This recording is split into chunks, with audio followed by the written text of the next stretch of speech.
Hello, very good morning and welcome to Athavan Newspaper Highlights. Today Monday, 21st of March 2016. Newspaper Highlights read by Edward Udayadas Devasagayam Pillai. The headlines of the Daily Mirror as follow. SLFP Central Committee confused. Move to initiate disciplinary action against MPs. The Central Committee of the Sri Lanka Freedom Party is decisive on the opinion to move to initiate disciplinary action against its MPs who attended last Thursday's public rally organised by the joint opposition under the leadership of former President Mahinda Rajapaksa, it is learned. The CC members loyal to President Maithripala Sirisena insist on action against these MPs. However, moderate members are of the view that the joint opposition used that rally only to criticize the United National Party and its policies, and therefore it is not a warranted disciplinary action by the SLFP. It was a rally against the UNP. The speakers at the event were not critical of the SLFP or its leadership. Therefore, why should we take action? CC members who currently holds a ministerial post and insisted on anonymity asked, "I am not scared of anyone," banging their chests, asking for government to be given over to them. Maithripala Sirisena. Village moonshine drinkers also bang their chests. MS. No one can topple this government. Ranil. This government will push its opponents to political wildness and will take the country towards prosperity. Both the President and the Prime Minister pledged on Saturday. A bilingual welcome song and a traditional dance by the indigenous people in Ampara added colour to the convention. Singing the national anthem in both Sinhalese and Tamil was another feature. Clear the land issues of the people in Ampara. He made this request while stating that a certain gazette notification had prevented handing over of lands which were abandoned during the war to its original owners.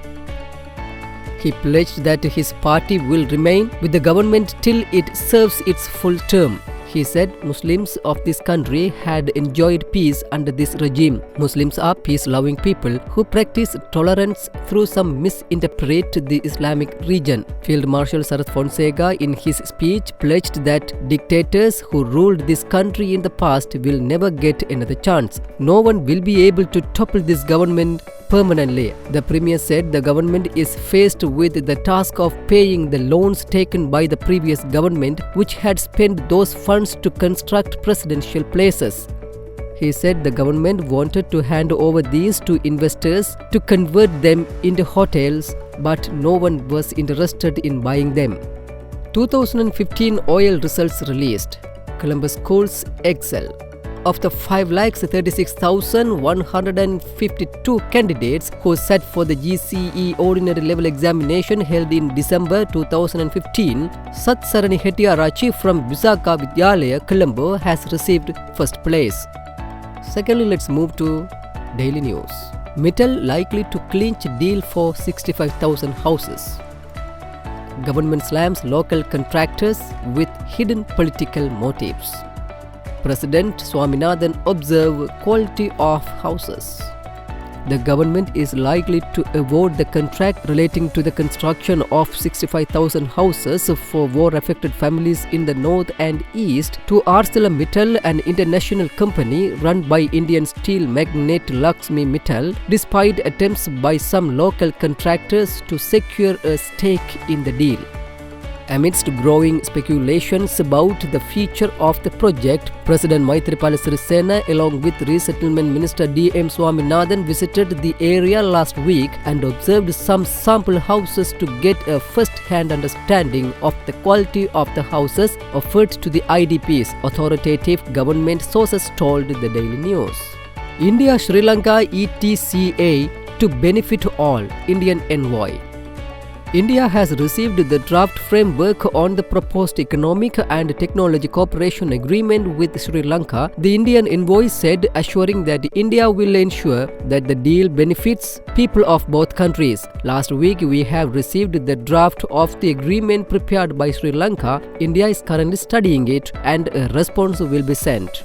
Indian High Commissioner Y.K. Singha said during a visit to Kandy to meet with the Buddhist religious leaders. Finally, let's move to Salon Today. Principals inviting big match revelers to girls' school. Cops in quandary won't respond hereafter. Parents perturbed by ensuing crisis. A crisis situation has arisen with police deciding not to intervene on occasions when groups of students from boys' schools enter girls' schools during big match season or at other times unless there is a written complaint lodged by the relevant principals.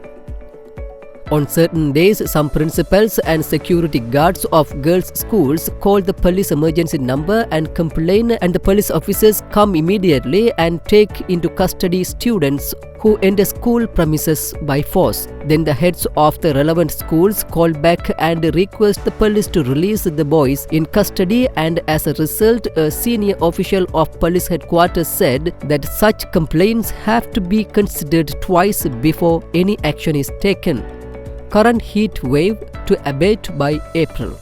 Sri Lanka to launch 10,000 green smart villages. Prevailing hot and dry weather condition is expected to continue over most parts of the island, according to the Department of Meteorology. The Department of Meteorology says that the heat wave Sri Lanka is experiencing will prevail until the April rains kick in. Meanwhile, contributing to the world's effort to minimize global warming, Sri Lanka, with the help of community organizations, will launch a program to set up 10,000 environmentally friendly villages throughout the country by 2020. Sri Lanka's Cabinet of Ministers has approved a proposal made by President Maithripala Sirisena in his capacity as the Minister of Mahawali Development and Environment to sign the Paris Agreement on climate change to minimize global warming. With that, let's come to an end of today's paper highlights. We will come with more news tomorrow morning. Thanks for listening to Athavan News Paper Highlights.